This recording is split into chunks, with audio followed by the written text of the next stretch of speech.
Hello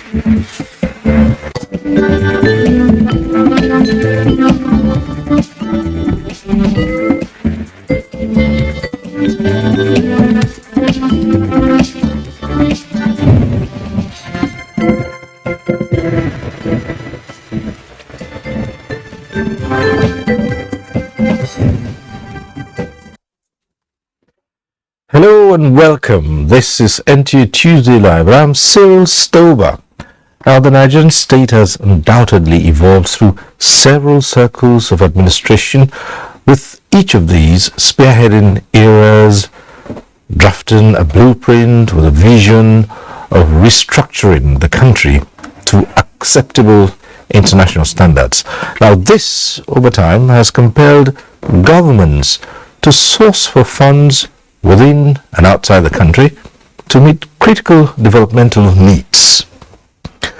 Today, the federal government under President Muhammadu Buhari has not only committed huge finances to the completion of abandoned projects, but it has opened up visas for initiation and delivery of new capital projects across the country.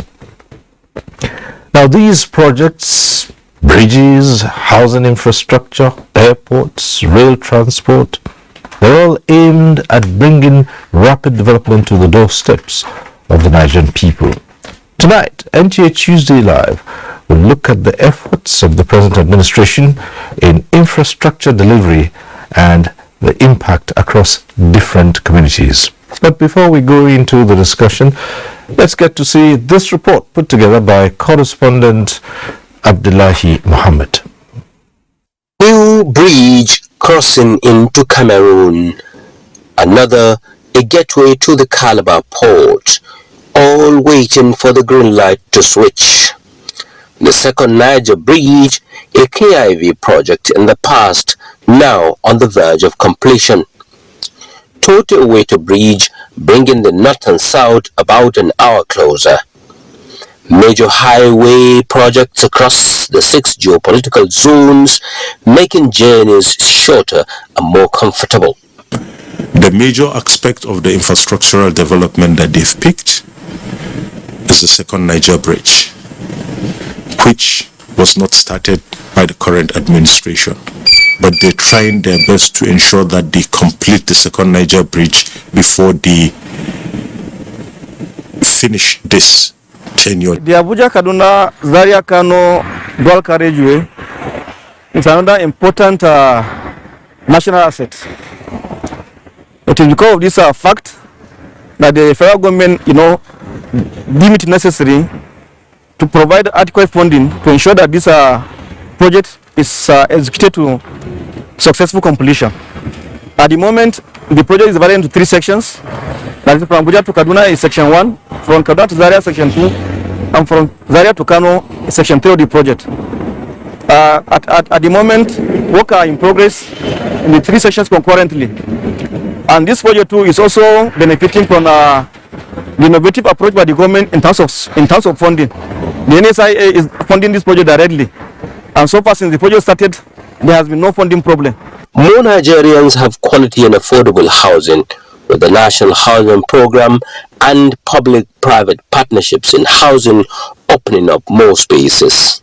On our own part, we've been playing the complementary role of assisting in the areas of direct construction of houses, as well as having so many partners in various zones, that make up the entity called Nigeria. And to this effect, we have some projects that are nearing completion, as well as those that we have just started. Keeping the flow of funding for the project has been key. This is the only government that has contractors, indigenous contractors in this country, that when we deliver, we get our completion certificate and the government pays our money. Presidential Order 7, Sukuk Fund and other funding sources unlocked by the federal government kept contractors busy. In Abuja, Abdullahi Muhammad, that report sets the tone for tonight's discussion. Let's get started by introducing our guests to you tonight. I would like to welcome to this program Engineer Emeka Eze, as Chairman Board of Trustees of the Nigerian Society of Engineers, NSE. Thanks for being with us on NTA Tuesday Live. Thank you. Good evening, viewers. All right. Let me also welcome to this program Nia Kishiju, who is an investment and financial expert.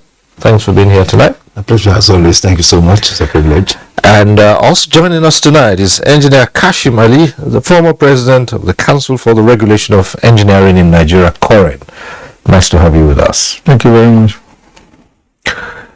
Well, at the appropriate time, you can get to be part of the discussion in the studio. When we get there, we'll remind you of the procedure. But for now, let's go straight into discussion tonight. And let's begin to look at the question of infrastructure and just how much has gone into it and the impact across the country. So starting off, we look at the spending, budgetary allocations, borrowings, and other internal sources. That's talking about external borrowings and domestic. Engineer Emeka Eze, let's begin with you and look at what goes into the provision of infrastructure across board. Well, good evening once again, viewers. As you have already said, infrastructure is an enabler to economic growth. And governments across federal, state, and local governments really spend a lot of money to ensure that those infrastructures, you have the fiscal infrastructure, you have the social infrastructure. So the social infrastructure like education, health, water, and those people don't think that they need to spend money on them. Meanwhile, people are more concerned about fiscal infrastructure, electricity, roads, and the rest, and of course, world. But in trying to do so, people have also forgotten that there's cost element involved in those provisions. Even at the level of social infrastructure, even as you use them, when the infrastructure is developed, it, as an economic enabler, it helps other sectors of the economy grow. And then in the process, government earns money. And as government earns money, it's able to spend on social infrastructure, like provision of health and education. You know, even at that, people are supposed to pay a little bit to help government pay for all those ones. That is why it's important to talk about infrastructure, because without infrastructure, no economy can go anywhere. Countries are assessed as being developed or not developed by the level of the infrastructure.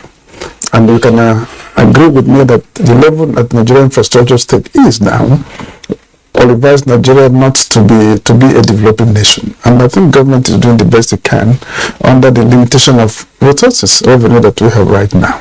Of course, everybody knows that governments have revenue issue. Expenditure is not a problem, but even in trying to deploy the ones that we have available, we must do so in such a manner that gives us maximum value for the little we have. And that's the challenge we do have.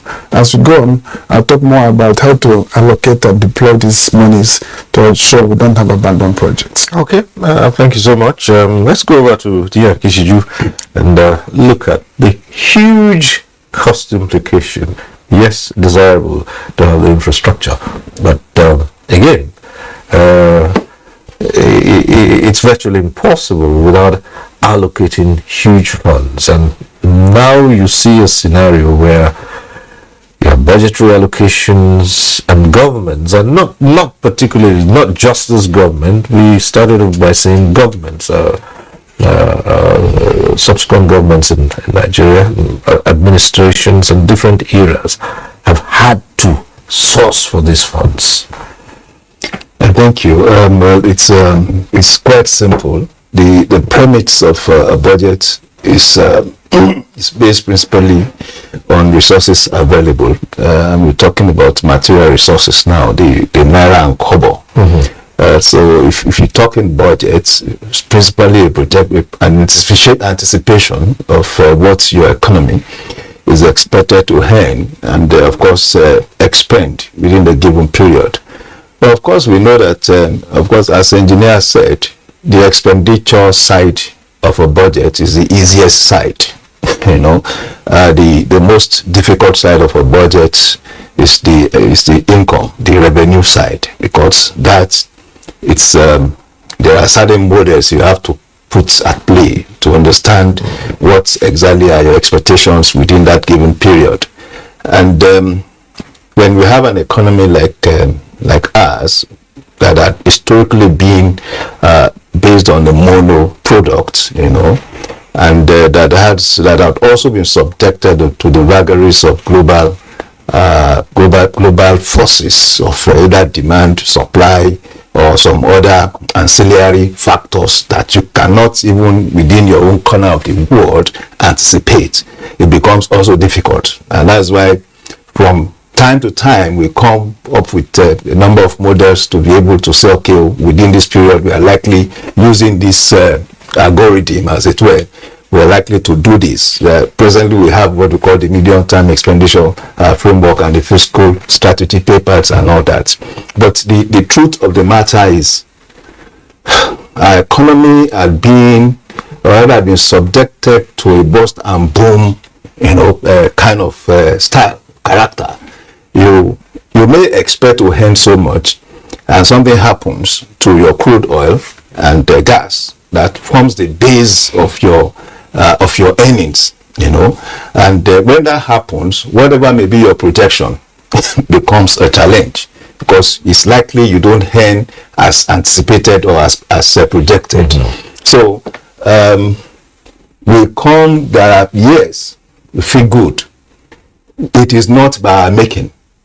You know, we produce and we earn based on international pricing, template of our crude oil, and perhaps until recently, crude oil and gas constitutes up to 90% of our exports, and which means that constitutes 90% of our foreign exchange earnings. And of course, we have also built up a structure of economic dependency, where we also spend more than 75% of our earnings on recurrent expenditure. So when we earn so much, we spend it on allowances and salaries. You know, that is not said to be cannot be considered to be too productive, because it goes into consumption. You know, and as engineer said, the infrastructure is like building a structure. And I'm using that word so that there's a linkage, like building a structure that will earn you money so that you can provide for your consumption. So if you have money, you build a structure. Is that structure that will facilitate different kinds of economic activities that is supposed to earn you money, and then of course you'll be able to consume with them. But in our case, over the years, the cat had always been before the horse.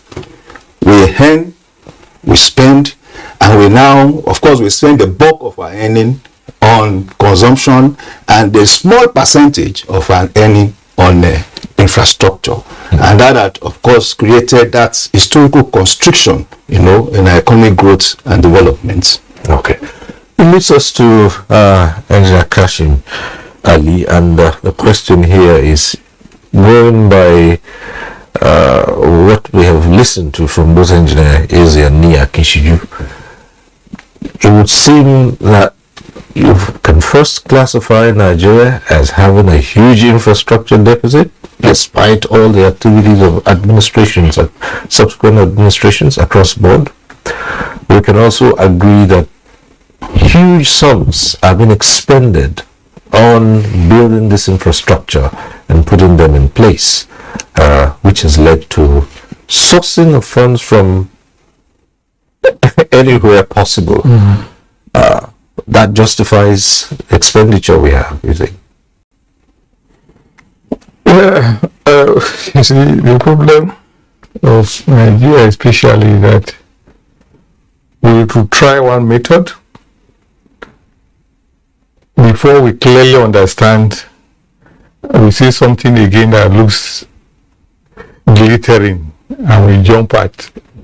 Then we have been jumping for decades.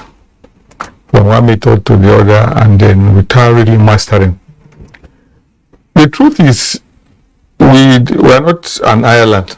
As a country, the difficulties, the challenges, and even the resources that we have other countries that have them, and some have successfully managed theirs, and they are right there on top on the scale of development.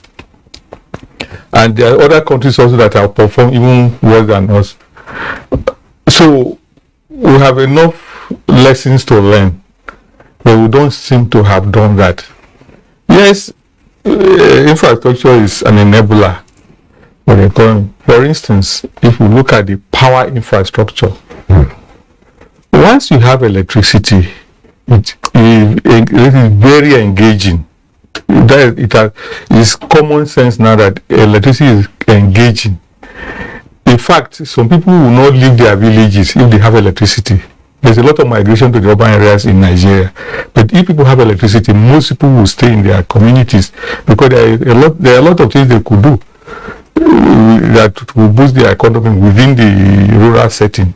But because there's no electricity, people migrate to the center, and then we have all we have.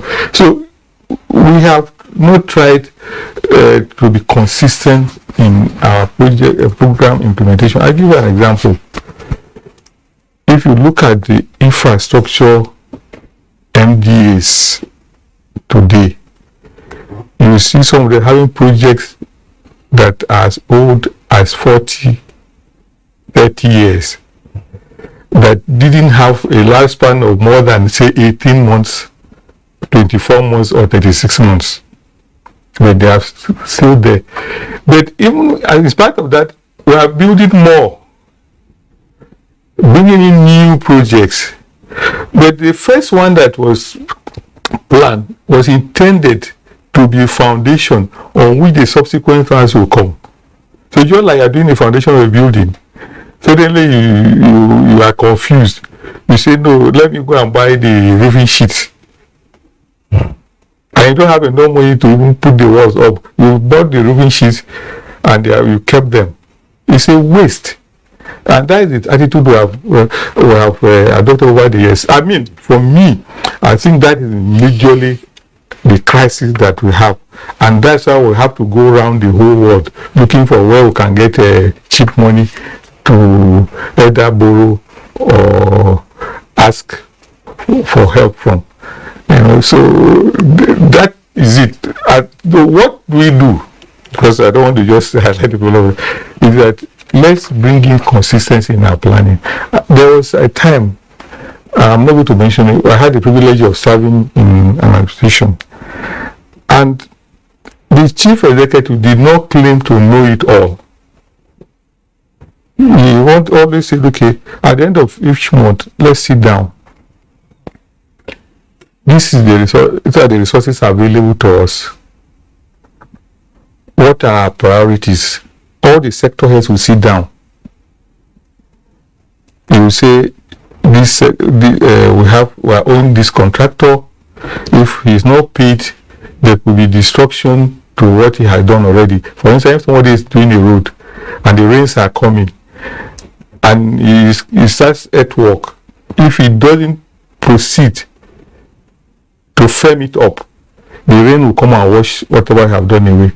So you cannot therefore say the money that should go to such a contractor should be given to somebody in health if he can wait a bit. So, and because people were sitting down at the round table, somebody will say, no, mine is not urgent. Why can't you take my money and add to this to get this work done so that the following month I can proceed with my own project? And that's the way we're able to achieve a lot. But our attitude these days, what I've seen, and not even before now and these days, was that chief executives in Nigeria claim absolute knowledge and they're authoritarian.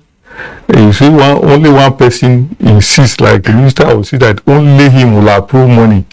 Some even won't allow their ministers of state to even help them, not to talk about the permanent secretary or the directors. So in that way, sometimes the first to have a loud voice to convince the minister get the money, whereas the project that really requires money is not the one that has a loud voice canvassing for it. So we must change attitude. It's not really because we don't have enough resources, it's because we will not well manage our resources. All right, it takes us back to Emeka is and you alluded to prioritizing when it comes to the question of infrastructure development. Something that at some point in time in Nigeria's history was not what anyone bothered about. You had the resources, and if you wanted to build a road, you just went ahead, and sometimes political considerations beclouded those judgments. So let's hear you about this prioritization. Yes, I was coming to that to say that within this abandoned projects concept, you begin to ask yourself, how are the projects selected in the first instance? What informs the selection of projects and the site location? Are there feasibility studies? All those theories we learn about project development, what we all are taught in schools, are having 4 stages at the level of defining and organizing the project, planning the project, managing the execution, closing down the project. Are they there in our project selection? Can you cite any major project that has feasibility studies that indicates all the risks along the implementation strategy? And there are projects that are complex, that require diligence. There are other projects that are minor at the level of ministry levels. Over 57,000 contracts are alleged to be abandoned at various levels. And so when you put all of them together, you find at the core of the abandonment of projects is inability of us to give intellectual content to our infrastructure delivery. Somebody say, oh, because I have a 10-lane road in my area, then another area must have 10-lane road, whether there is economic justification for that or not. So we find ourselves at a level where we are just like a man who has 2 wives. You buy one car for you, must buy one for me. Whether I need the car, I know how to drive or not. So some areas don't need some of the infrastructure we're putting our money on. Some others need, but we're just grabbing them because it is done in Zone A, it must be done in Zone B. In the process, we spread our money so thinly that nothing gets developed. And so you now ask, how do we develop these projects? Who are the contractors? How do you select them? Do they have the capacity to deliver? Because if you do so, you would have done risk analysis on project delivery. Part of the risk is inability to fund. And then if you have inability to fund, how do I get money to fund it? In some cases, we have had to freeze some projects. Shagari building, where the SGF is now, started long time ago. The same thing with Foreign Affairs Ministry.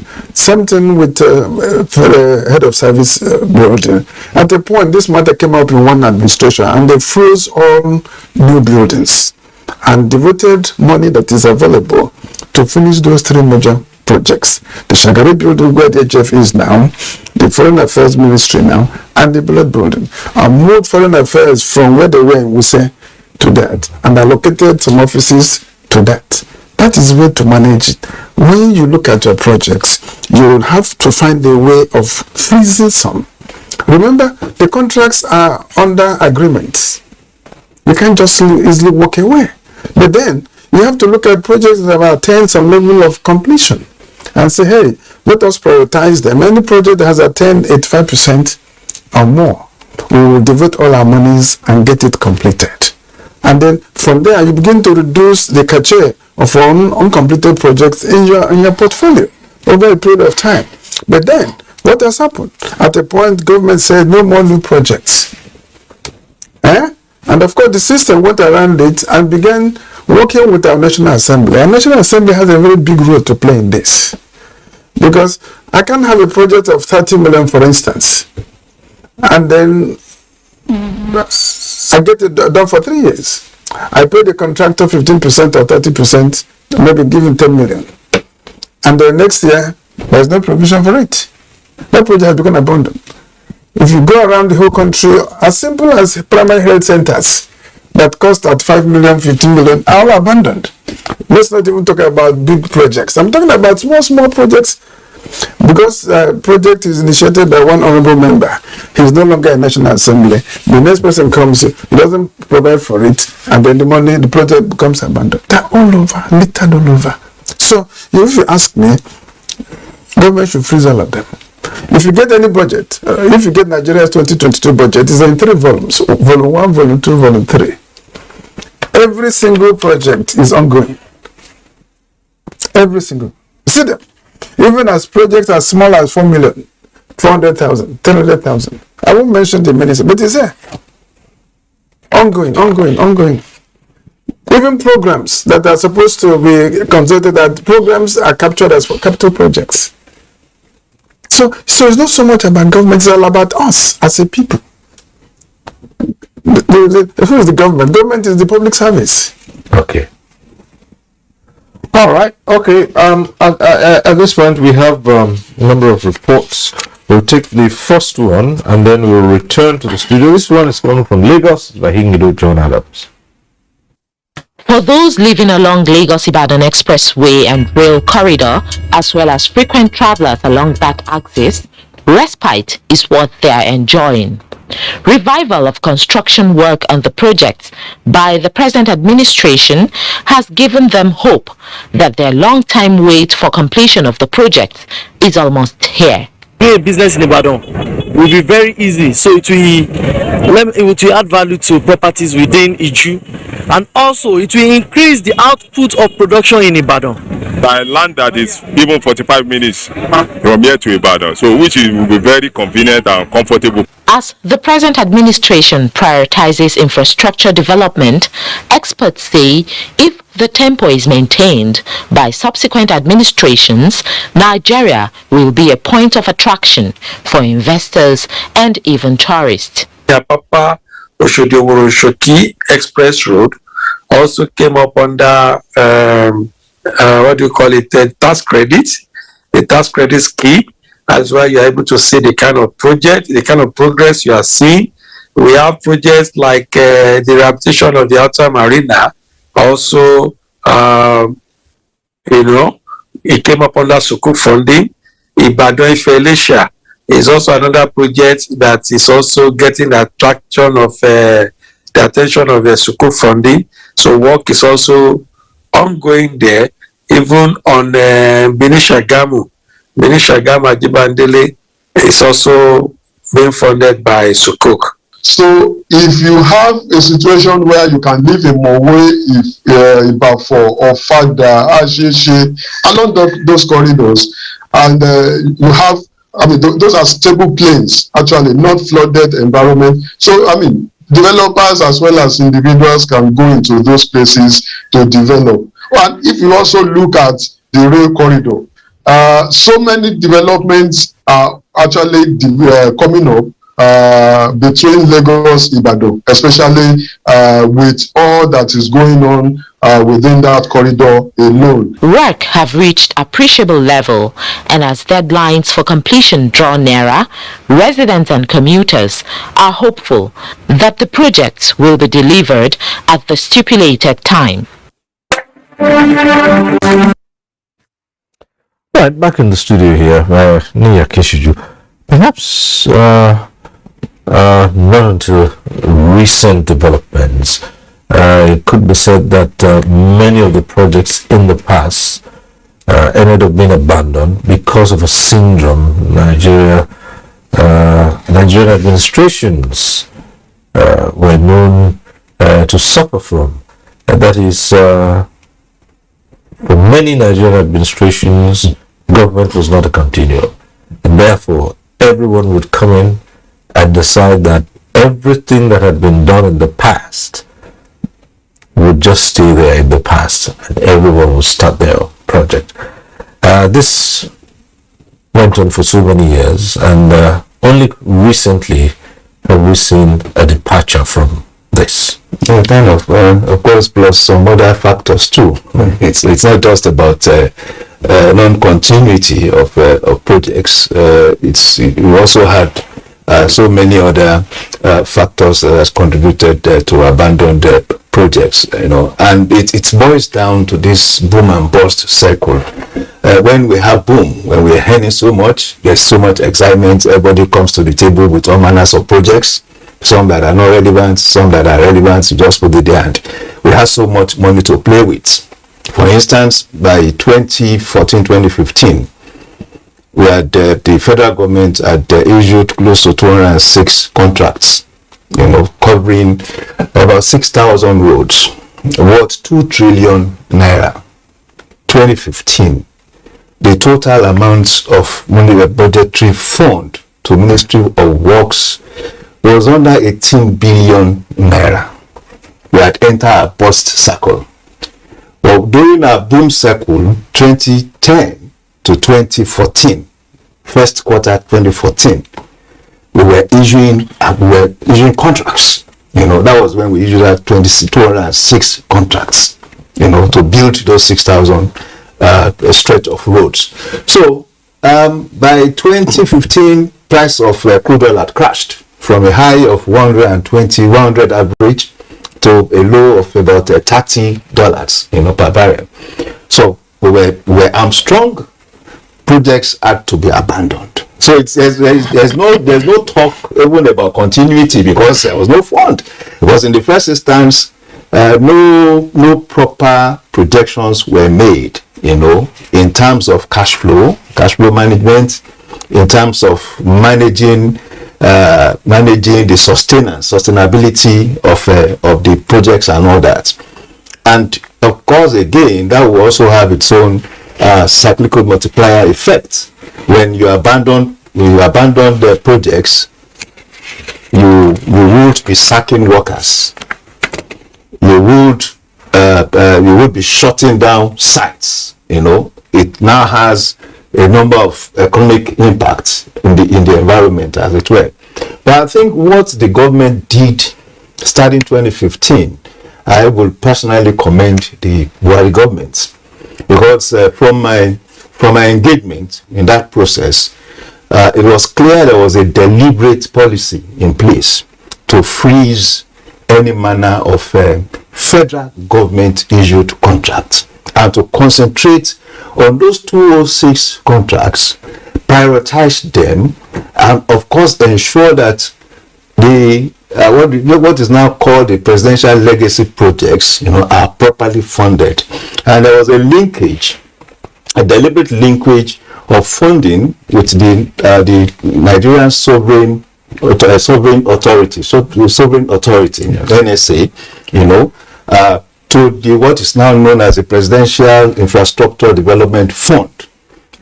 So about 4 or 5 projects were prioritized. The Lagos-Ibadan Expressway, the Abuja-Kaduna-Kano Express Road, I think the second Niger Bridge, and to some extent there was talk about the Mambila power plant too, So what the financial engineering for me is impressive, because that's the first time we're going to have a situation where there was a guarantee that no matter what experience we are going to be confronted with, there would always be a fund available to deliver on this project.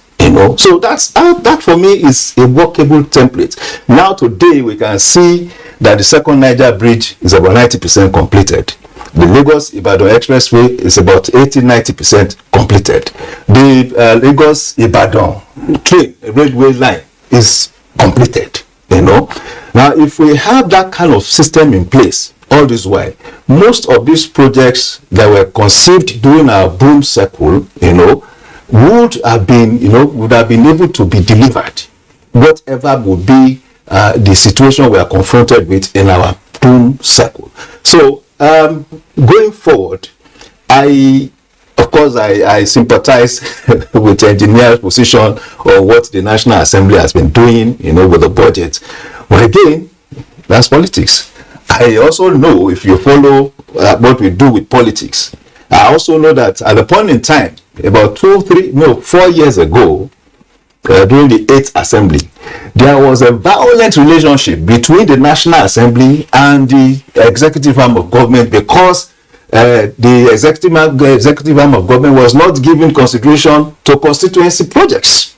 You know, despite the fact that the constituency projects itself had shown clearly that they were a burden on the national budget, they were not properly managed, and they were open to corruption and all that. But for every budgetary cycle, you saw a huge kind of rebellion, you know, against the federal government, just because of that constituency project. And that is where we have, I mean, that had been the Achilles heel of our budgetary system.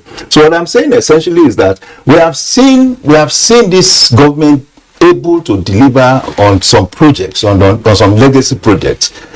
And I am hoping that as we go into another election cycle, the successor government to this government will be able to adopt this template. One, then two, we should not be ruled by emotions. Our issuing contracts and all that should not be dependent, you know, on how much money we are earning per term.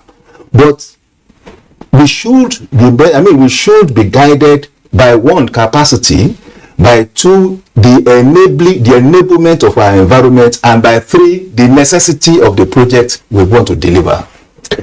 Well, I'd like you to talk about why it's necessary to complete ongoing projects and not abandon them. Because what we're trying to find out here is it advantageous or isn't it?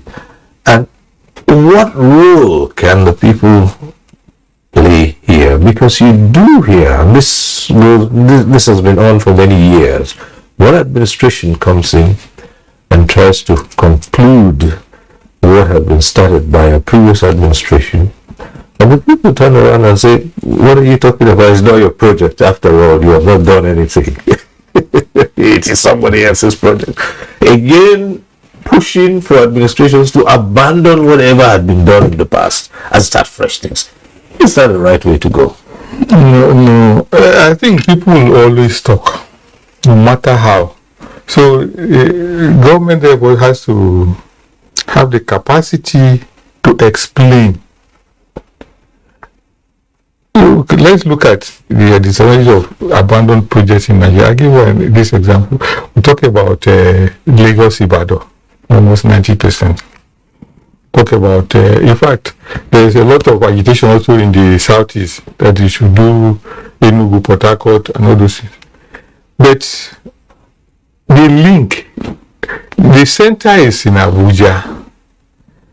When you do Lagos Ibadan, when you come from Lagos to Ibadan, and you now need to come to Abuja, how do you come? Will you turn into a bed?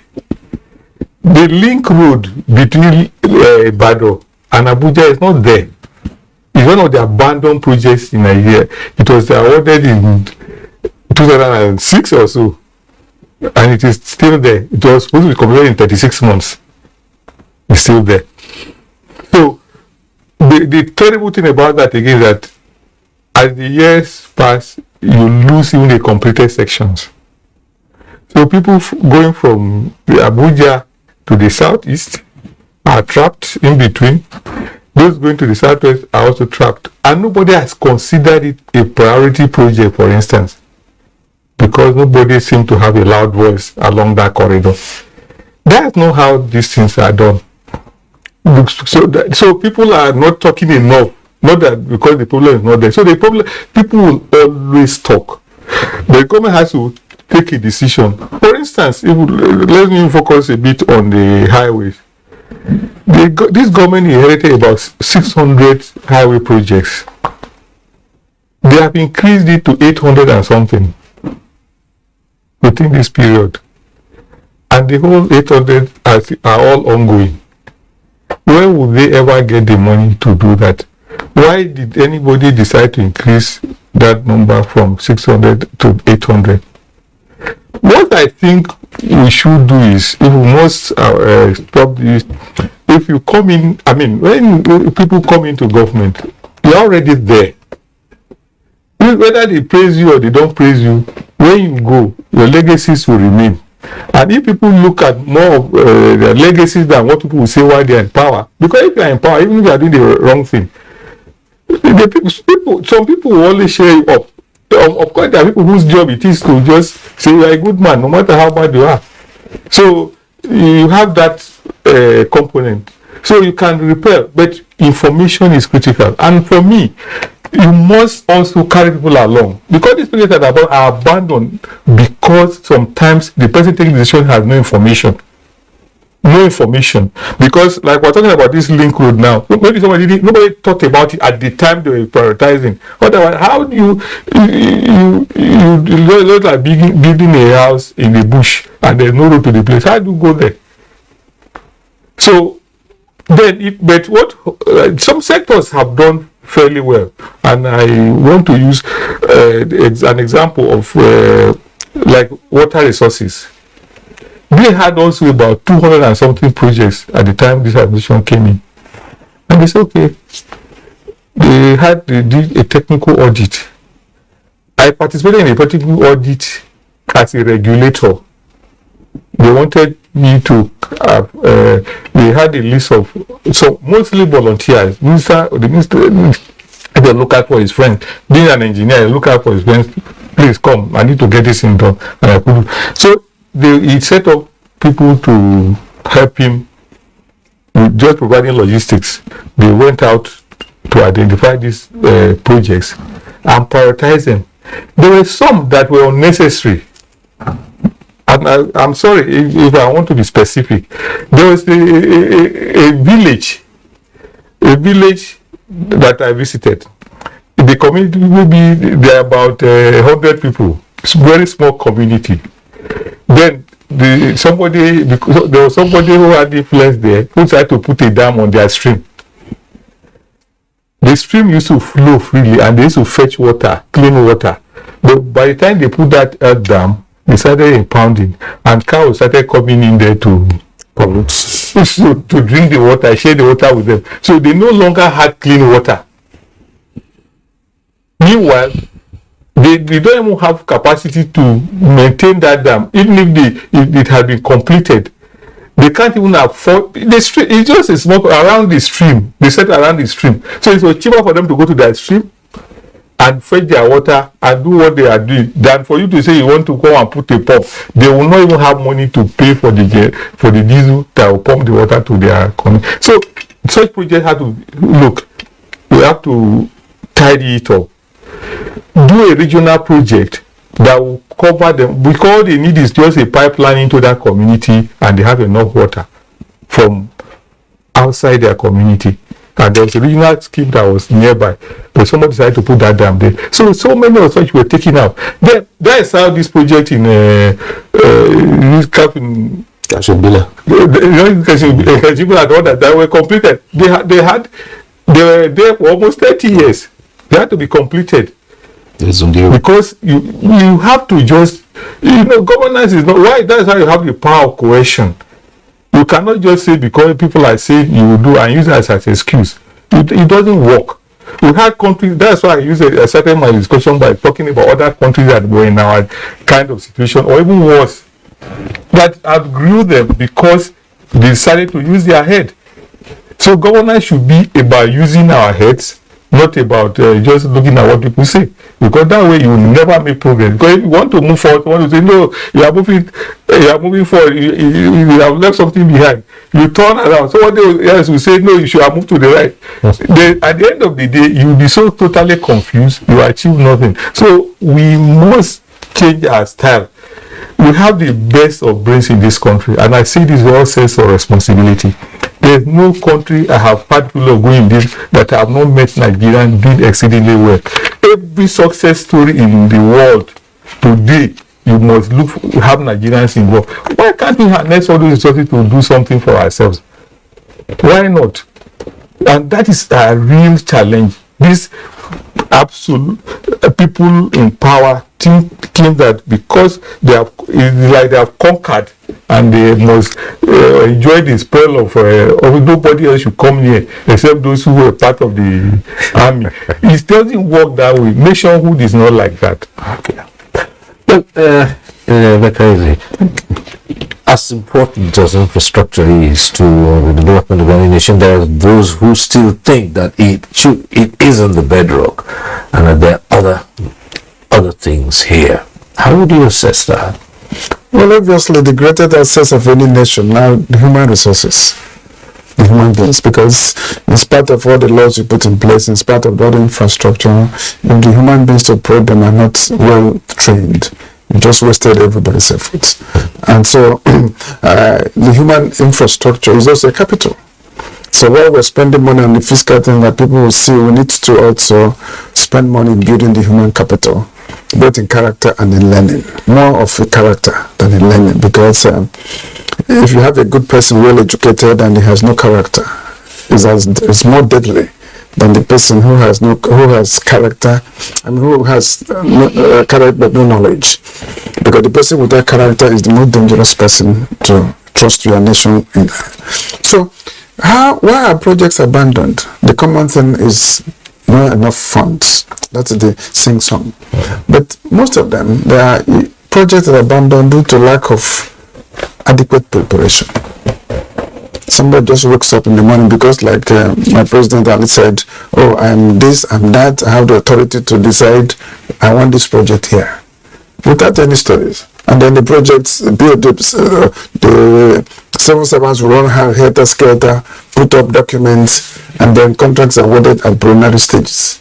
And then you go into construction, only for you to suddenly realize that something had expected to cost 2 billion. Now has to cost 10 billion, and there's no provision for that. In some cases, every ministry has become a project ministry.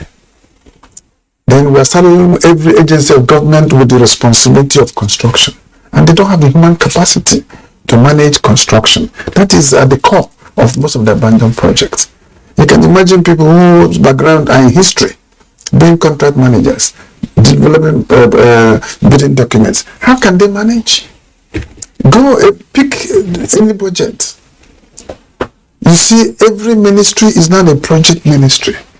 They don't have engineers, they don't have architects, they don't have quantity surveyors, they don't have anybody for the built environment, but they have projects assigned to them from nowhere.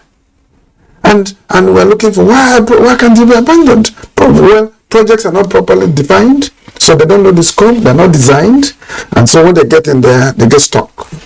2, there is no lack of budget understanding. You can say, oh, project is going to cost 4 billion. Then somebody goes to budget and puts 4 billion.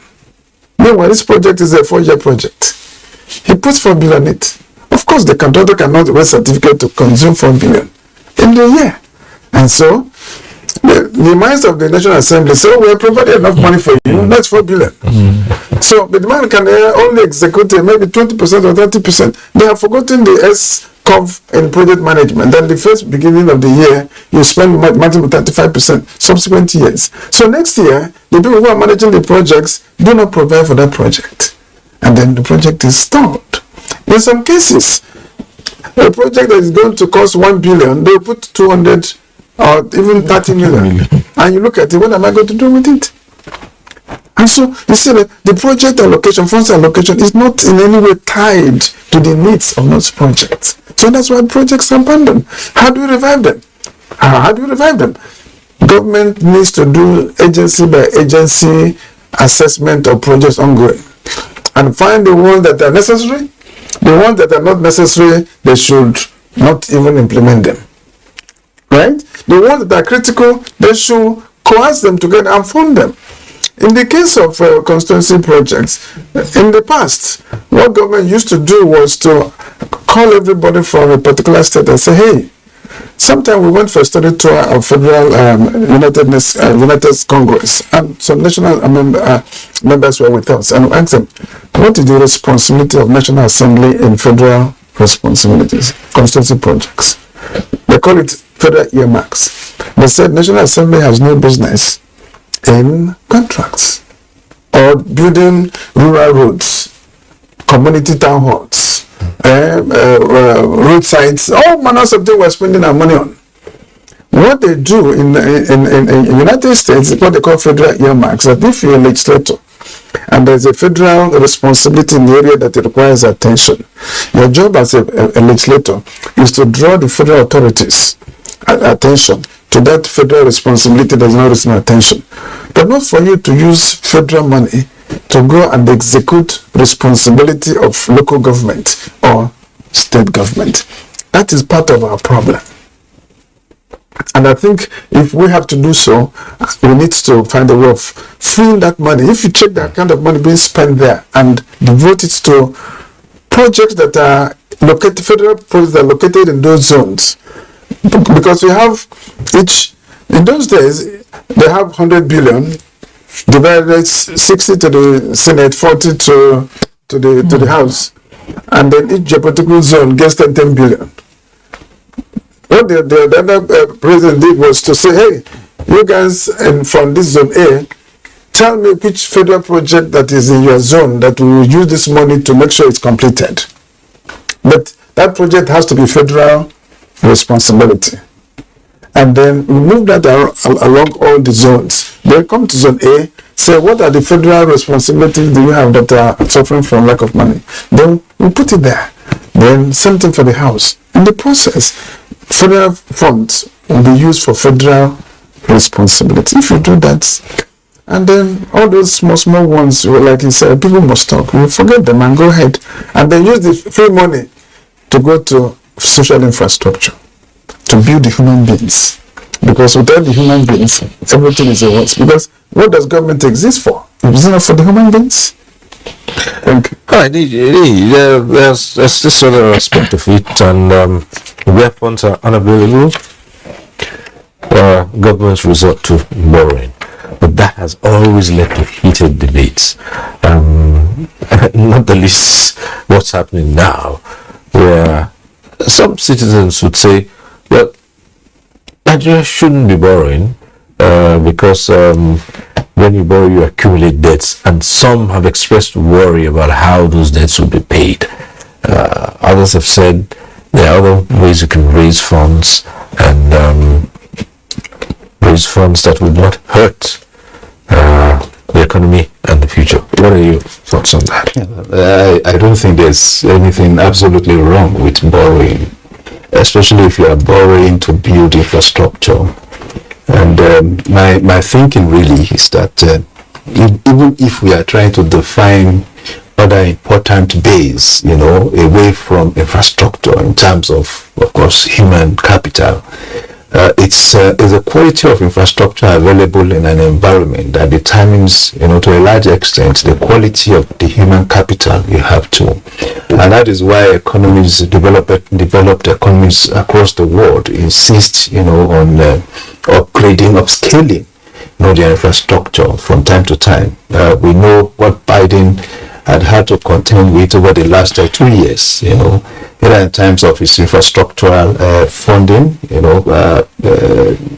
I think 2021, it was able to pass an infrastructural act, and then the Inflation Reduction Act recently, the whole revolve around the need to pump money into infrastructural projects, and of course that will also translate to human capital development. So I think driving infrastructure is important, and the realization of it by any government, is essential.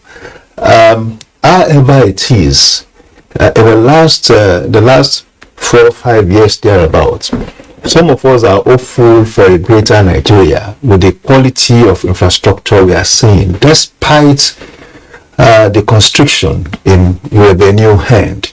And I say despite because if in 2016 the federal government had a low $16 billion compared to 2011 when the federal government had $68 billion from crude oil, of course.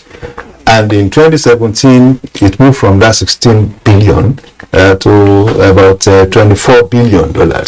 And then if we add it up to what we're having now, as low as $35 billion, and you see the government now delivering on this on miles of roads, Lagos Ibadan Express Road.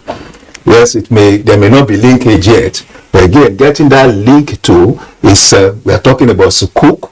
The federal controller of works told us there that the Lagos Ibadan Ife road is being constructed.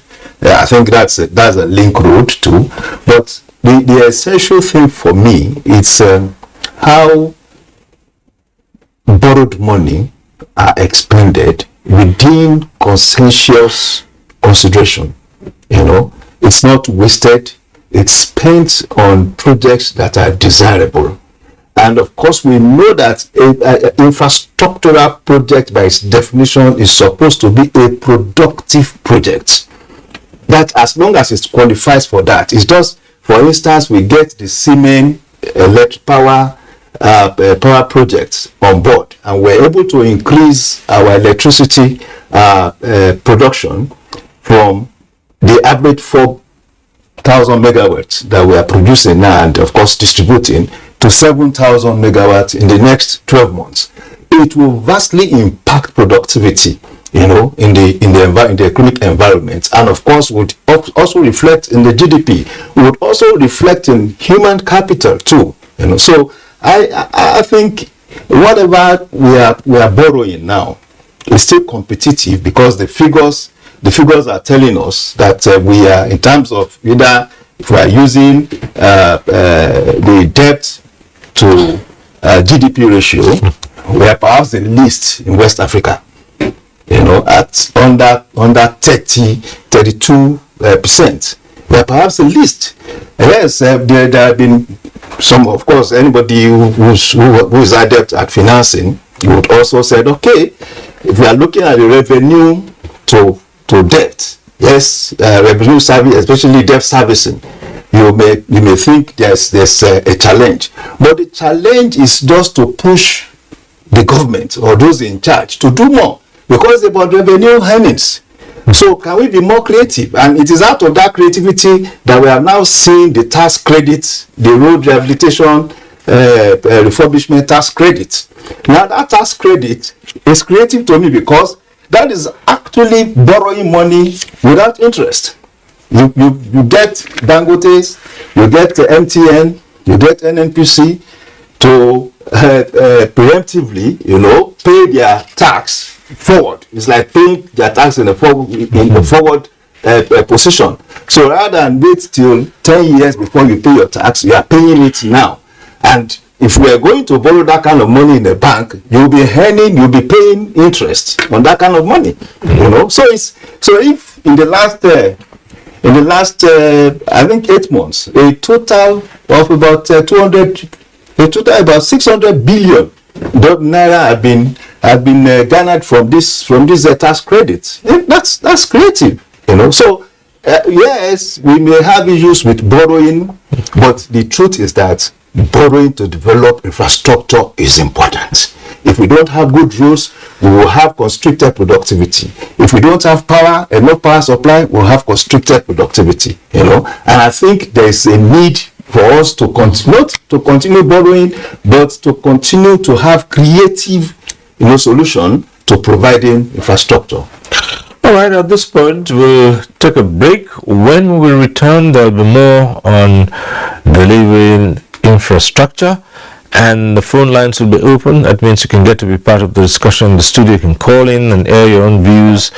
And of course, we still have another report which I will bring into you as we discuss the matter of infrastructure development in Nigeria. Stay with us on NTA Tuesday Live. We'll be back shortly. Talk show. Thanks for staying with us. We start off this segment with a report, another of our reports coming from Calabar. But just before that report, let me quickly remind you that this is a segment where you can get to be part of the discussion in the studio. The numbers will be on your screen. You can take advantage of those and call in. But we always say this every week, and we never tire of saying it. If you do call in and your call gets through to the studio, do us a favor, turn down the volume of your TV set. That's the way to avoid the hurlback or the echo. We also encourage you to go straight to the point, not to bother too much about the greetings. A simple hello would do. Let's get this done, as we always ask for as many as possible to be part of this discussion in the studio. For now, we'll take another of our reports. This one is coming from Calabar by Paul Abel.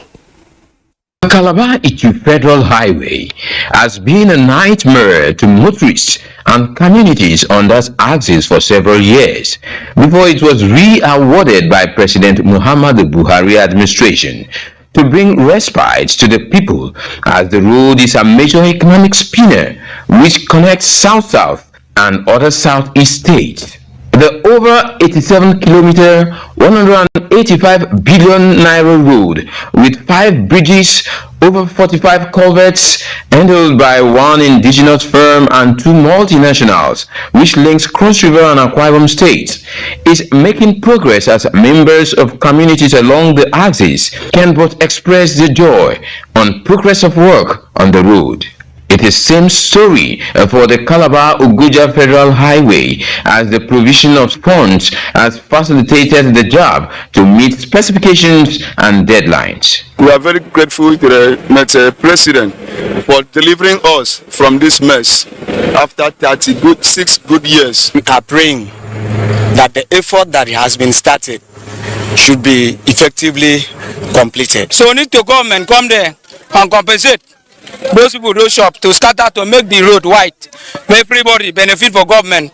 I appreciate this government because they do something where carry I see. It's a thing of joy for the host community as well as the local government is concerned. So we really appreciate the federal government and Jilobega in particular for work well done. The federal government is taking nothing for granted, as different officials are embarking on frequent inspections of the project to ensure they are not abandoned again by the APC-led government within stipulated time frame. I speak as on behalf of the legacy project team and as the person that initiated this project. We haven't abandoned this project, and we are doing this for you to see what the APC government is doing in Nigeria. From what I can see now, there is no challenge of funding. The contract will continue to enjoy smooth funding. I'm satisfied, but I want them to do more. The contractor has the will to work, because when you look at this project, they came and started working on site even before they were paid. When such critical infrastructure are completed, it does not only give credence to government developmental strides, but also drastically changes the socio-economic lives of the people.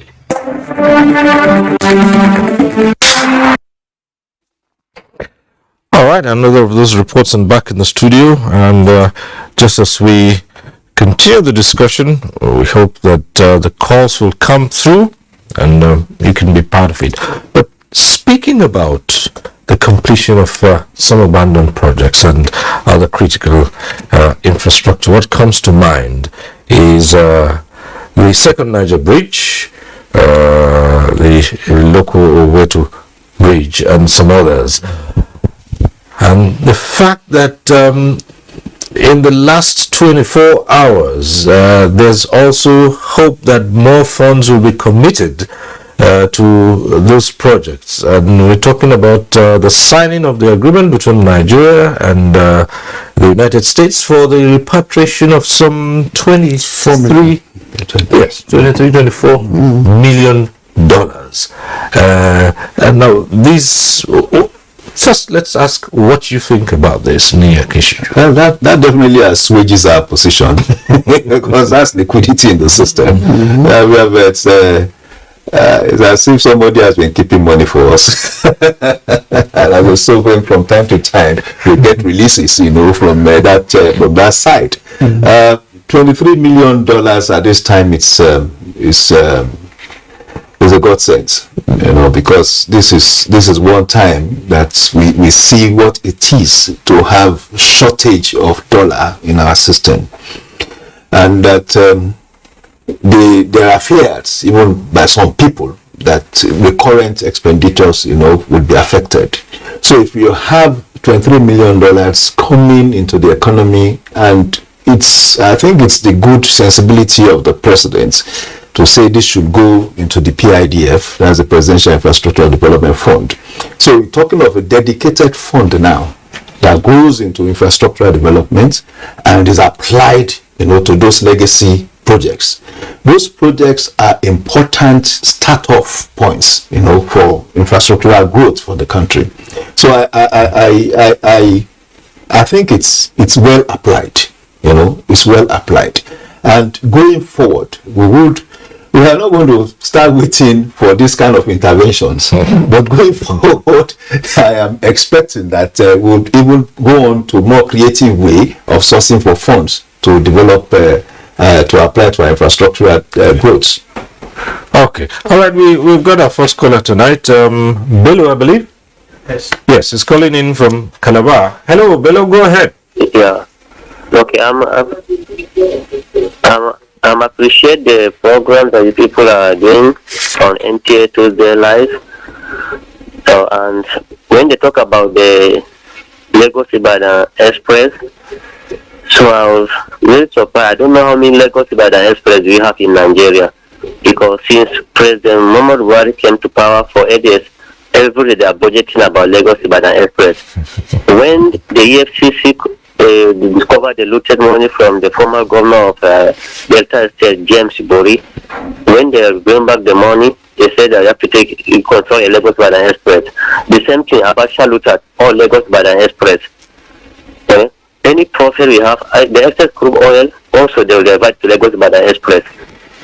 Any budget, every year budget, they will budget Lagos-Ibadan Express. You don't know how many Lagos-Ibadan Express you have in Nigeria. And again, when we talk about the second Niger bridge, it's allowed about 7 years to 8 years. It's yet completing, and they keep on showing in television every day. And Calabar bridge. It was budgeting since President Muhammadu Buhari 2015. It's about 8 years now. Up to is yet completing. You people are keep on showing in television, in any media. Yeah, but for me, up to now, we did not see a complete project, especially a reconstructions for 1,000 kilometers, which is done by this administrator. And we have a lot of billions of naira in this country. Okay. And they keep on doing a short project. All right. So, okay, Bello. Now I'm not confused about all these things. But again, when he's talking about the borrow, you cannot borrow a money or farm from another country, come and construct a road or build a houses, because you cannot bring a profit. You understand? You have to build an infrastructure development that can produce, or industrialization. We don't have refinery. We don't have a cement company for the federal government. We don't have a SIM card, common SIM card network. We don't have it. The federal government. We don't have our own satellite for the federal government. We don't have our own decoder. For federal government, we don't have our own just satellite for belong to Nigerian government. All the network is, we don't have a single. Okay, Bello. Oh, well, I wish you had completed that, but it would seem that, Bello, yes, your worry is that it's been ongoing. Our guest here will probably tell you how long some of those projects have been on. So you can let's concentrate particularly on the second Niger bridge, and his worry and anger is that for 7 years of the Buhari administration, they've not been able to do the second Niger bridge. Perhaps you could help us here with how long the second Niger bridge has been. This second Niger bridge started under President Obasanjo. First of all, under President Ibrahim Babangida, who first thought of the idea and commissioned Society of Engineers to do a design. It was a challenge to Nigerian engineers, and Nigerian engineers came up with a design with a rail track on it, and along the line, the concept was jettisoned, and then Obasanjo came in, started it. Of course, Obasanjo left, Yaradua came, left, Jonathan came. There were some preliminary, of course that was when the contract was awarded. There were issues of funding before the Nigerian Sovereign Investment Authority was formed, and then they took it over under that kind of arrangement. And so, like we said in the beginning, government is a continuum, and it's normally the person who braces the tape at the end of the day that takes the credit. So the issue of who started it many a time doesn't really matter. It is the person who concludes it. Like the rail station that was commissioned by Mr. President, it wasn't started by him, but it's going to his credit. And so people should only whether I'm the person who started it. I should worry about I commissioned it. So it is important that everybody goes on and completes the project and takes the credit. All right. We have another caller. Richard is calling in from Abuja here. Hello, Richard. Go ahead. Yeah. I want to add to what Mr. Nee has just said. Once you're borrowing, once the government of a country borrows funds, and you're not fixing the key, when you talk about the critical infrastructure, is the refineries of this country, is it not part of key infrastructures? But so far, we keep hearing about fixing of roads, fixing of certain infrastructure that does not add value to the lives of the citizenry. I believe the refineries that we have are not working. This is one of the basic things that we need to drive growth in the country, and you're not fixing it, and you're borrowing money, and you're showing us project roads. We don't need this. This is not going to. It's not going to drive growth. It doesn't add any value to the life of the citizenry. It doesn't add value to it. We don't have any working refineries. If you are borrowing money and you're trying to fix things that really that affect the whole nation, things like the refinery.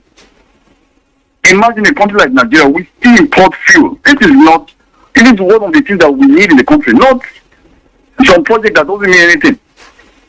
You're building seaports, you're building roads. This is not what we need in this country. What we need are things that can change the life, can alleviate the suffering of the masses.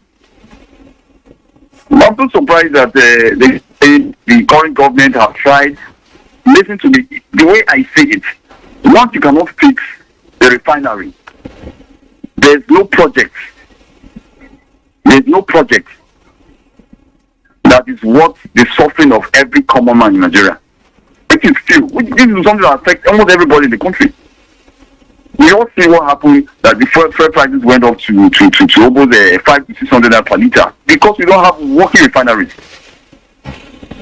So, if you're talking about critical infrastructure, I believe the refinery of this country that we have suffered so much is one of the key infrastructure, and I see that this government has been unable to fix it. So there's nothing about the government that would say that has really changed the life of Nigerian masses. If you can't fix a refinery. Thank you very much. All right. Thank you, Richard. Nee, you'd come in here. Richard says roads are not what you need in Nigeria today, and they're not critical in infrastructure. Only the refineries are what you need. I think there's a basic model in the economy that we call capital aggregation. The level of your infrastructure is not about one particular project servicing aspect. Everything in the infrastructural ecosystem works for each other. If you have a ship port, for instance, I don't have a rail system that connects to that ship port. I don't have that same rail system that connects to the road, what we call the intermodal transportation system. If you concentrate just on one, you have challenges. If you have 2 million barrels refining capacity somewhere, I don't have a good road to link to it.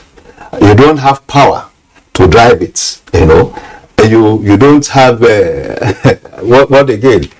You don't even have the human capital, that will be employed to produce. You have issues. Now, its border is that we don't have a working refinery. Absolutely correct. But again, it's the inefficiency of our history, that had caught up with us. At the point in time, we have more than 450,000 aggregate capacity of refineries in Kaduna, in Warri, in Port Harcourt, 2 in Port Harcourt, and they were all functional. Unfortunately, we had governments in place that rather than continue to increase the capacity of a refinery, because refineries are scalable projects, So if you had 150 in Port Harcourt, you could have scaled since the 1975 and all that. You could have scaled it to 300,000 capacity. But for whatever reason, we were doing turnaround maintenance that had no head, that had no direction, perhaps until by 2002, all our refineries had gone kaput, and we effectively started importing white products, petroleum products, since 2003 thereabouts, and became an issue of debate. Do we even sell? At the point in time, there was a particular government that decided that it was going to sell. Another government came in and said, no, we're going to take it on. And my own position really is that why don't we have a national government, have its own refineries? Why you have private sector have their own refineries? And that model is at play now. We have a Dangote refinery. If by God's grace it's enabled, by this time next year, even if the target is February, March next year, it should be productive, and that it will be doing up to 500,000 barrels, a day. Again, the Port Harcourt refinery, I have been following up on the Port Harcourt refinery, and I understand that at least it has been able, to be, they have been able to build it up. It's not renovation, it's like reconstruction all over. It's not as if they are doing maintenance, it's like reconstructing it all over, and it has gone up to 60% by now. So, and the target also is by next year, early next year, it should be producing at least a minimum of 60,000 barrels a day. So for me, the government has done a lot. If we'd had government before now investing in all these projects, we would at the time we have constricted revenue, and we need to keep underlining that constricted revenue.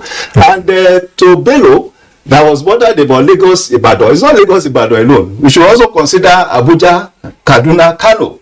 That's a very long stretch of road that is being constructed at this time. Okay, back to the phones.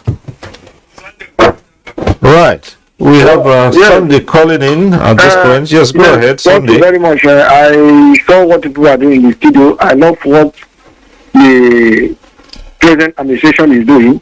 But I want to comment on the, what do they call this place? Enugu Port Harcourt.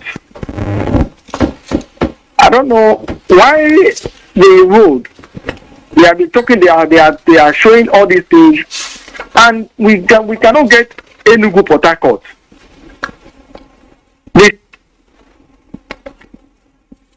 The section of the road from Aba to Port Harcourt is abandoned. Nobody is there. And you people are continually talking of road, they are walking the federal road, and we do not see anything there. There's nobody on the road. The road is a dead trap. What are the federal government doing about that road? So that is my contribution on this matter. All right. Thank you very much, Sunday. Yeah. Yes. Different strokes for different folks. Some guys say like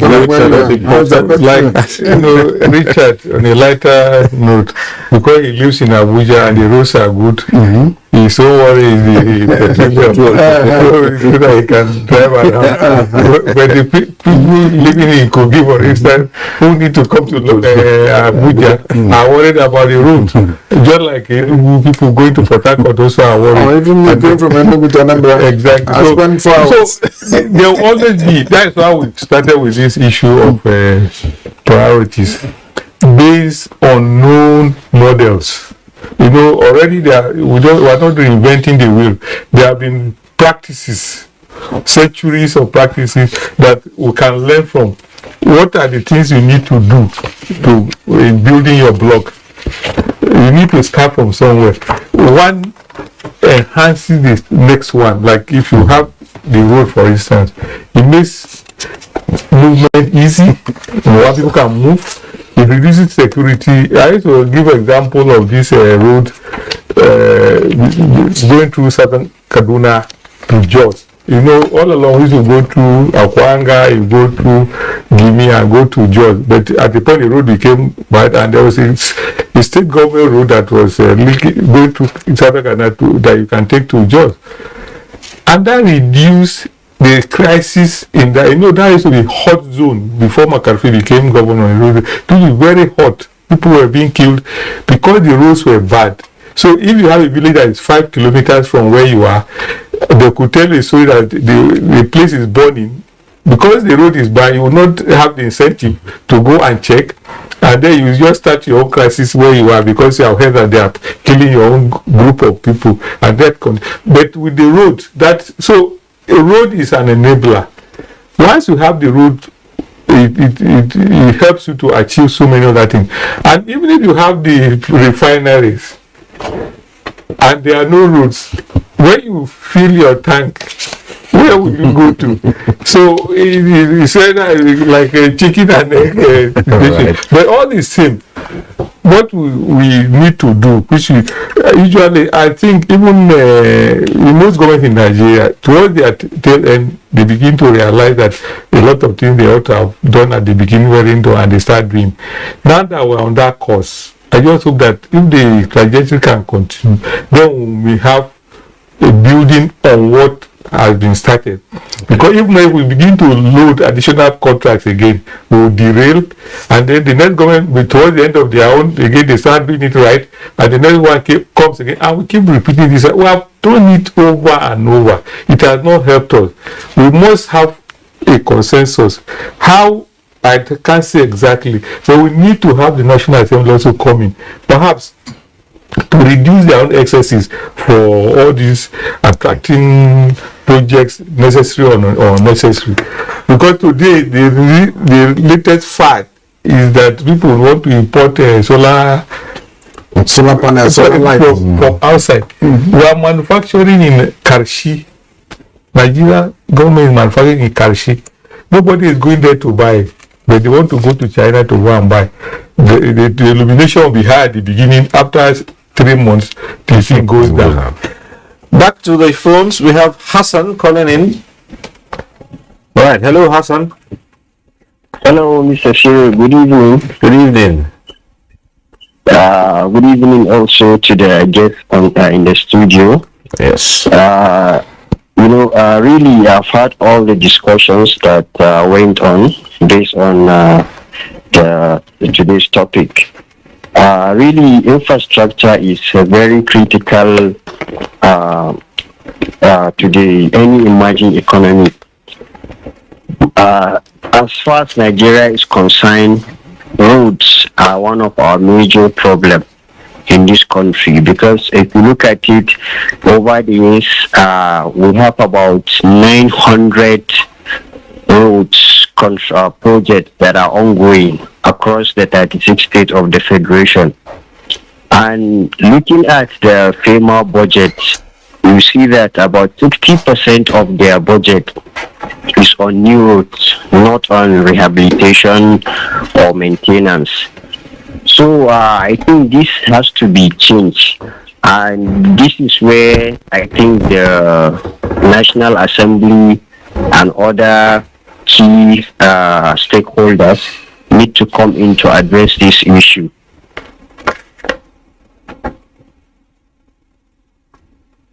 All right, Hassan.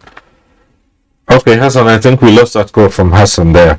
But okay, you got in most of what you wanted to say from the beginning. So, back to the studio here. While others say it's just the refineries that are critical, others have talked about the place of roads. There are also issues with developing of air transportation, airports, for instance, which also these are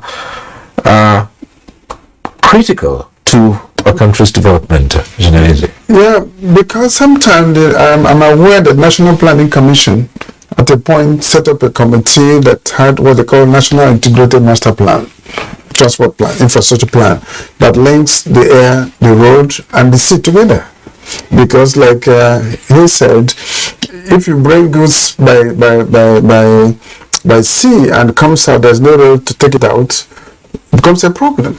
And so I believe that government needs to look at infrastructure in a holistic manner, paying attention to those ones that will give us the best value within the limited resources that we do have.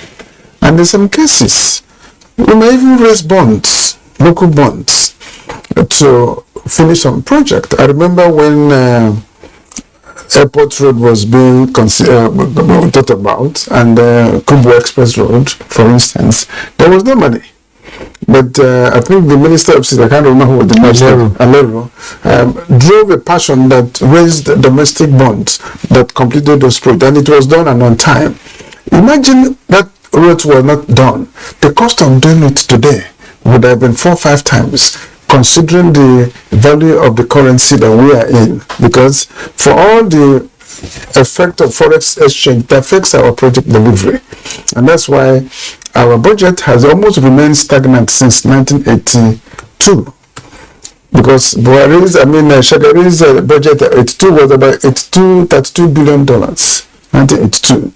And if you use the exchange rate of today, our budget is about the same $32 billion, with more government, more agencies of government being created.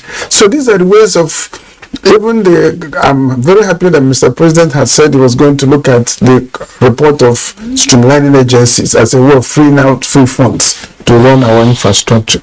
So really, there's need to integrate all the modal forms of transportation, the air, the road, and the sea together, so that we have a very integrated master plan rather than focusing only on rail or road alone. There's need for us to look at the air. The air is facing crisis. All of us do know about it.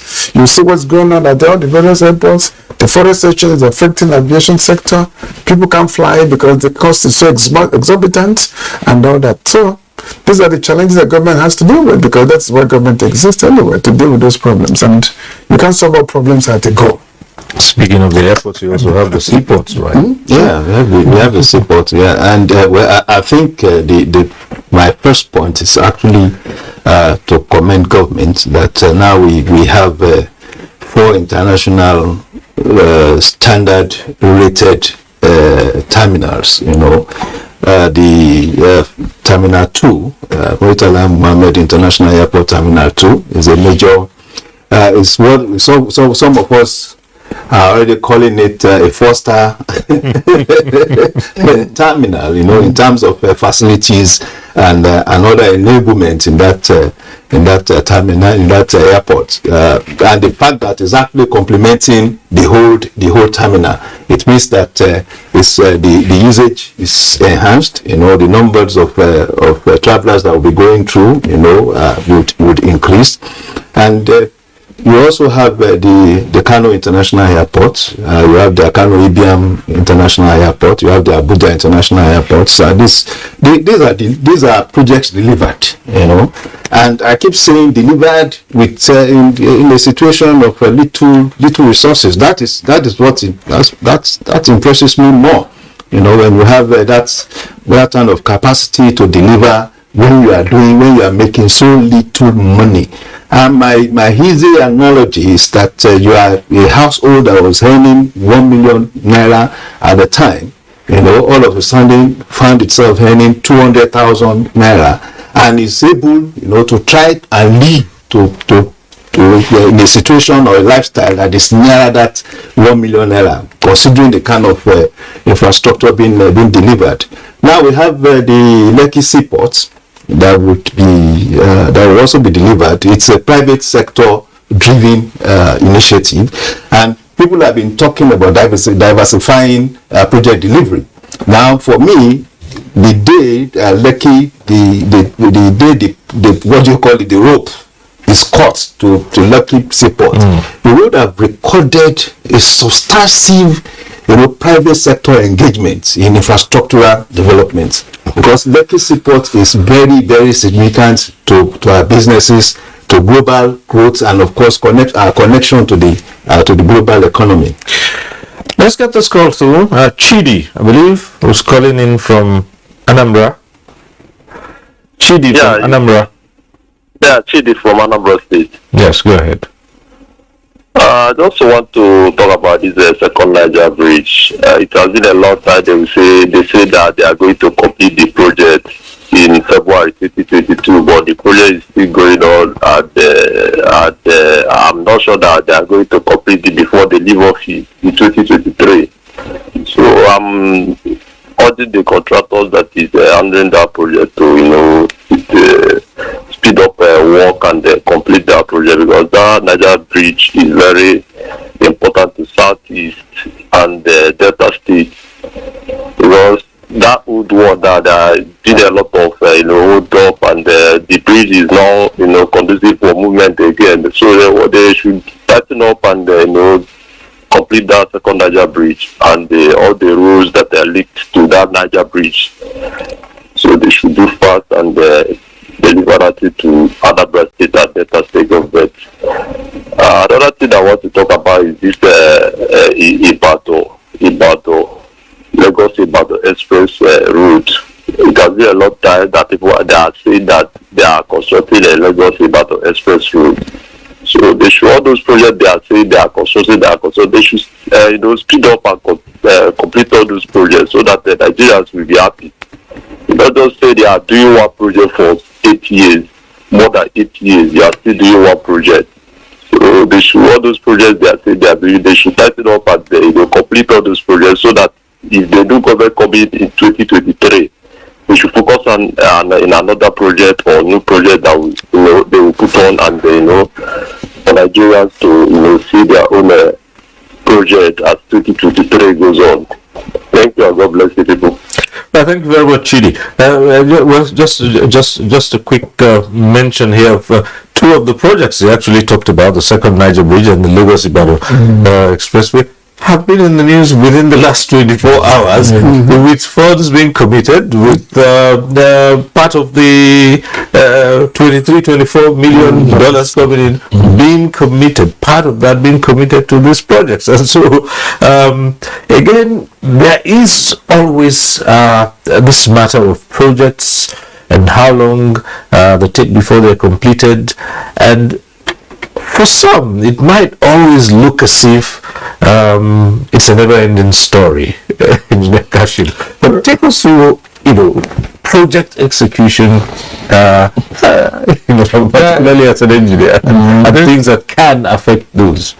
The challenges you have with projects like this are that when you have shortfall in funding, the contractor is there only because he's making money.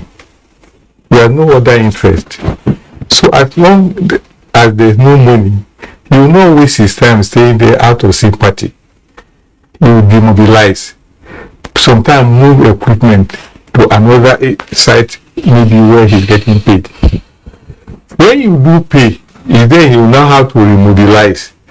Mobilization of heavy equipment takes another duration, and to reinstall them and begin to work takes another time. So all those things contribute. So sometimes when you just break, it's not like you switch on and switch off. So you always, the contractor doesn't want to lose money, so he does this in a sequential manner. That's why you see sometimes. But the good thing with these two projects that there's work always going on. That means they are not abandoned. They are not in the category of the projects where I say are abandoned. Those are success stories of the government. The other ones that we're talking about are the ones that have been abandoned. And it's not, I want to also take attention to even the states too. Because the states have more burden of these abandoned projects than even the federal. Because some of them have basic things like hotels. Some states today cannot host any event because they don't have hotels. Some of them try to build hotels in the late 70s or 80s. Some of those hotels have not been completed. I know there was a Sheraton hotel in one place that has not been completed. There's one near us here that has not been completed. They are even started telling stories that they are seeing unknown objects in there. These are really false things. Just the way of. But I want to take us a bit of this aviation. Yes. Indeed, this government has done well also in aviation. Sometimes when I try to praise the government effort in aviation sector. I say, well, it is an elitist sector. All the key members of government, people with authority, are in the air. So they need to, because if you recall, some years back, we had challenges with instrumentation, and then the all near mishaps and everything. We're hearing stories. There was a time where a pilot told a story where I think they had a dead end after we leave Lagos. I think between Lorry and Abuja or so, you have to use sometimes they have to use GSM because they fly blind until they get to Abuja again when they connect with Abuja. So there are all kinds of stories we're hearing. All those ones have gone today. Now, you know, before there would be cancellation of flights on the account of rainfall and everything. That has stopped now. You could go to the airport if the aircraft is on ground and it has aviation fuel, it will fly. So they have done well there.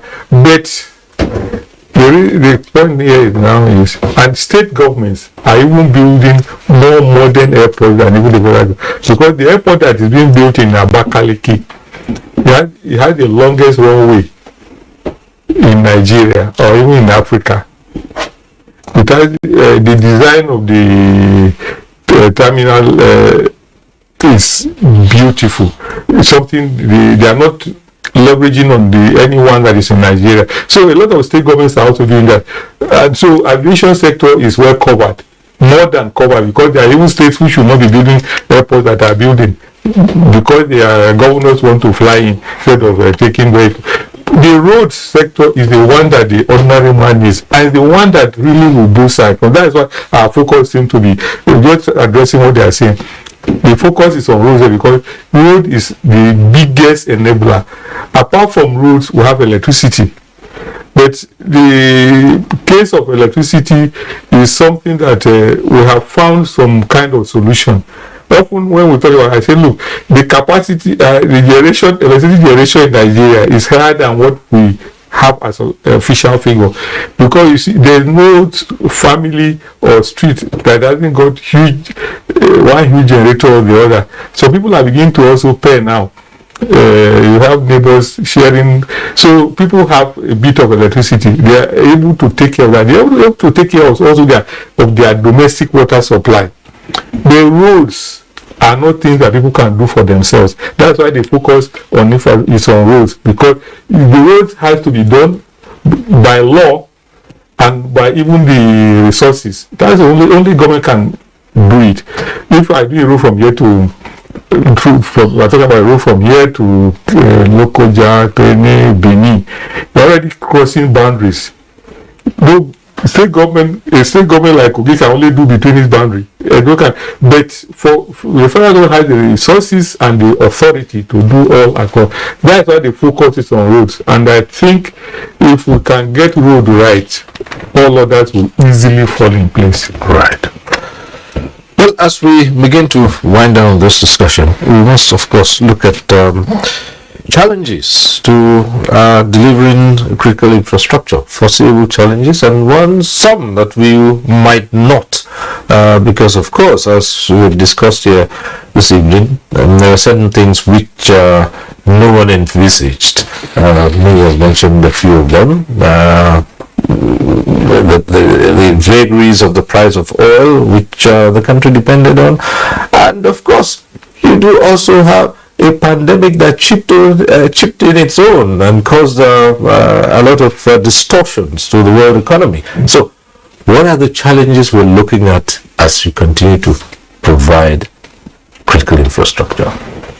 Well, to me, apart from revenue challenge of payment as I'm wondering, there's a long-term effect of lack of technological development in country, where you know that every equipment that is being used to deliver critical project is not made in the country, and there's no leasing arrangement. In the past, we used to have NECO that used to lease equipment, but to have local capacity build up.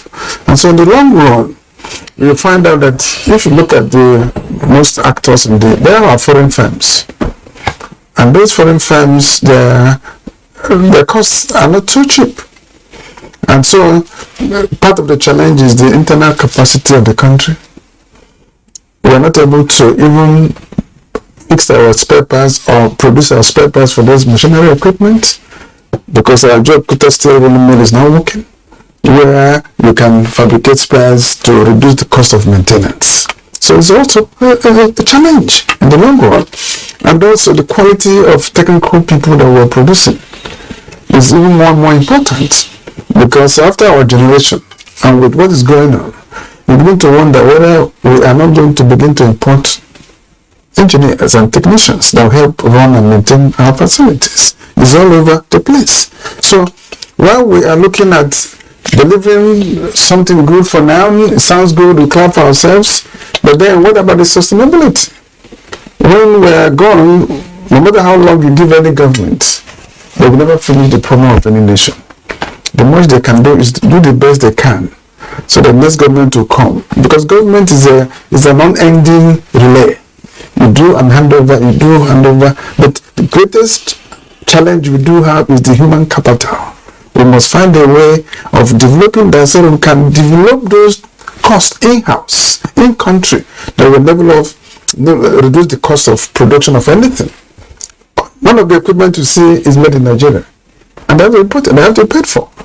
When any part of it spoils, how do you get it? So most of the projects engineers you see downside there are foreigners. So where is the local content? And locally, Mr. President has approved Executive Order number 5 that makes it mandatory for those projects to be led and designed by Nigerian engineers. But then, again, it's good to have a policy. The next is to how do we implement them to make sure that happens. So, like I say, it's an ongoing discussion that we will never finish, even if you give it the whole of today. Right. Thank you. Chief Niya Kishiyu.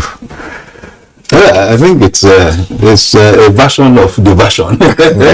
So while engineer is concerned with technology, for instance, I'm concerned with raw materials.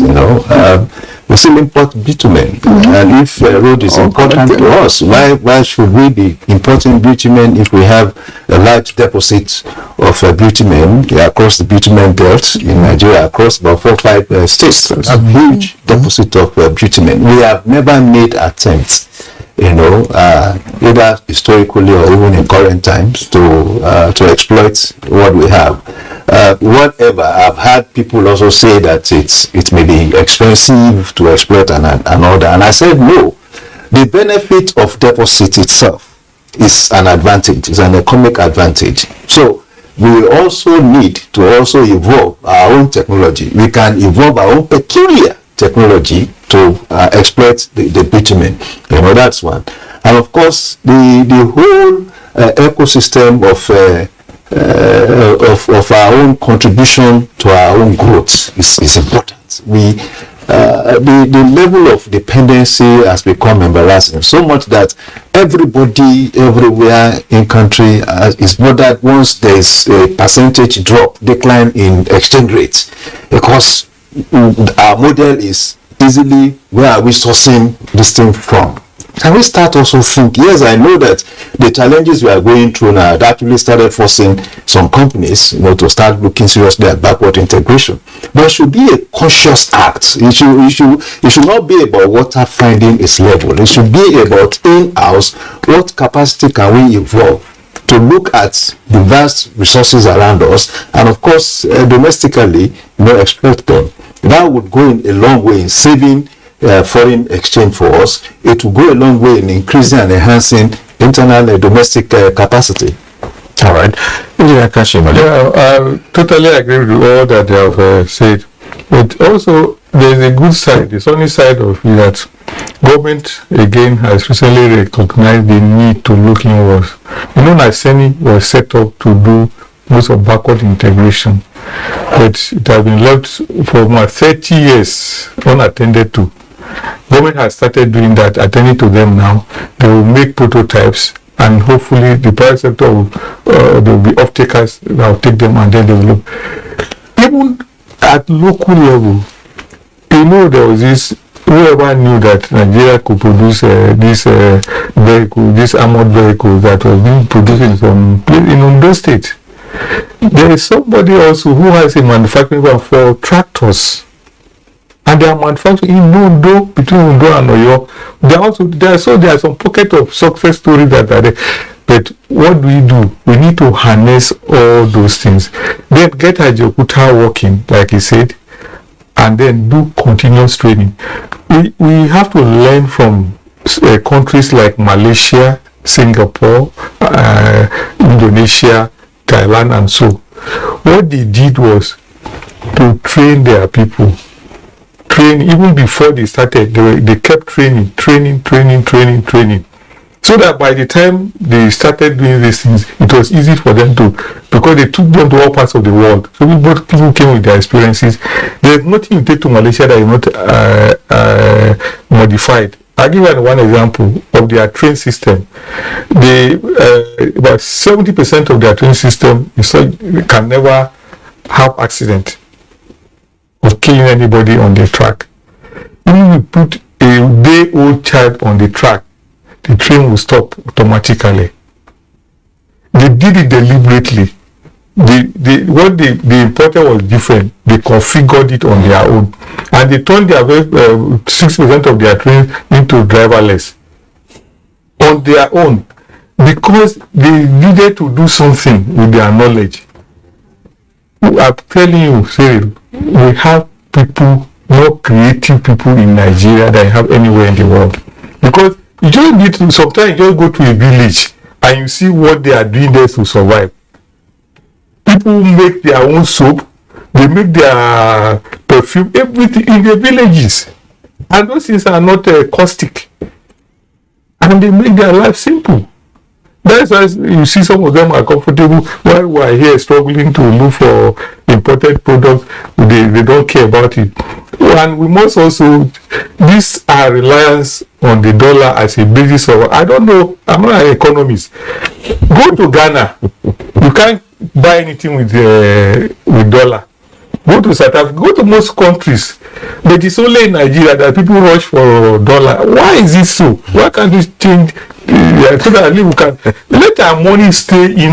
Because perhaps the economist can help us with that. We don't let Nigeria where we know dollar has fallen. Why is it our business? Why can't we look for how to dominate our own businesses in each country in our currency? Actually, a dependency syndrome built over time. Some people still romanticize that period when dollar was exchanging for naira. Even at 45 kobo. And of course, when you have that, it's easier for you to move out and even go and shop. Outside the country. And we still romanticize. We still pray. That such period come, and the fact is that it should not, because that is what killed our productivity. We were not looking inward. At any drop of a pin, you are looking at what you want to go and buy at. Then it was US and UK, and you'll be driving the car will have problem with perhaps the pump. Something, whether oil pump or whether you abandon it, you are importing another car because your rate is cheaper. At a point in time, especially in the early 2000s, in our recent time, when the crude oil was booming, between 1999 and 2013, you had all manners of people going to Dubai. People were bringing in all manners. That's a major reason our textile industry were killed, more or less, because we were importing textile materials uninhibited into Nigeria. And because the Nigerian textile industry could not compete, we had our own challenges and all that. The whole ecosystem, the textile ecosystem died off. Even these roads we are talking, in the 80s, 70s, 80s, I recall when I joined the service, we were doing some of the roads ourselves. As a young engineer, I was pushed to the bush. I was given the site. They said you get army engineers to help me do a bridge. That bridge between Attack and Benue is still standing there. Only time I have opportunity, I go to see when you had the PWD. And it worked. It's still there. the roads were single carriage all over the country. You could travel at night. You have no fear of any potholes. But today that we have modernized so-called modernized roads, we can't travel. Okay. One quick thing in just about 2 minutes as we round up. A provision of critical infrastructure. Well, we touch a little bit on maintenance in the future, making sure these things work. But there's just another aspect quickly, the protection of that infrastructure and seeing them as not just government structures, but Nigerian structures. And I'm referring to a situation where any angst, any disappointment with the government leads to destruction of the same infrastructure that is in short supply. So this part of the citizens' engagement, because the citizens have a responsibility to the state as much as the state has a responsibility to the citizens. And so there's need for this interaction, for continuous engagement. The National Orientation Agency and all the agencies of government responsible for citizen engagement need to come up with, in any contract management, there is what they call relationship managers, who should ordinarily engage with stakeholders to tell them about how relevant the project is. And citizens are stakeholders in any critical infrastructure. And so I think going forward, agencies of government will need to begin to communicate with communities, especially the communities that the projects impact on, in terms of ownership. It's a continuous thing you must continue to do. The young ones, the leaders, the religious leaders, the opinion leaders, we need to engage them that this project is meant for everyone, for everyone's comfort, you know. And once you do that, over a period of time, they're going to have a mindset that, yes, they'll become the police themselves. Rather than wanting us to get police, the community themselves should police ownership. Yeah, the people must own projects in their areas. Yeah. It's not like, you see, government sometimes attitude of officials. Somebody wants to do a borehole, you go to a village, without asking them, you just put your equipment, you go and locate a borehole site near their shrine. When you do, the women fetch water, and women are not supposed to see that shrine. So when you do that borehole, it is government borehole. They will never go there. But if you talk with them, they will show you ways so people safe for them. And there are things, little things, stakeholder engagement. So how often do government officials visit when you want to do a project? You must go there first, get their buy-in. Ask them, would you even accept it? If they don't accept, you tell them that you don't accept. And that is working now.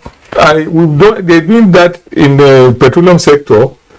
You know, they are doing chaotic building. Nigeria content development management board is doing something like that, doing parks, industrial parks. And before they do it, they come to a committee. Do you want it, or you want to do something? If you don't agree, if you agree, you must agree to own it. And anything happens to it, you take from it. And they are doing it well.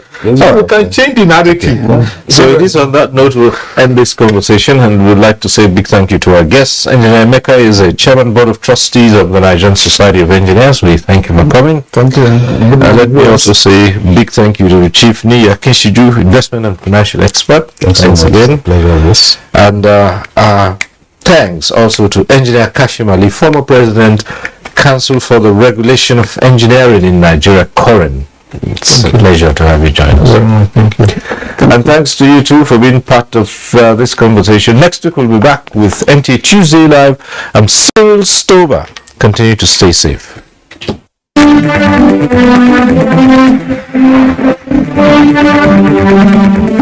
you.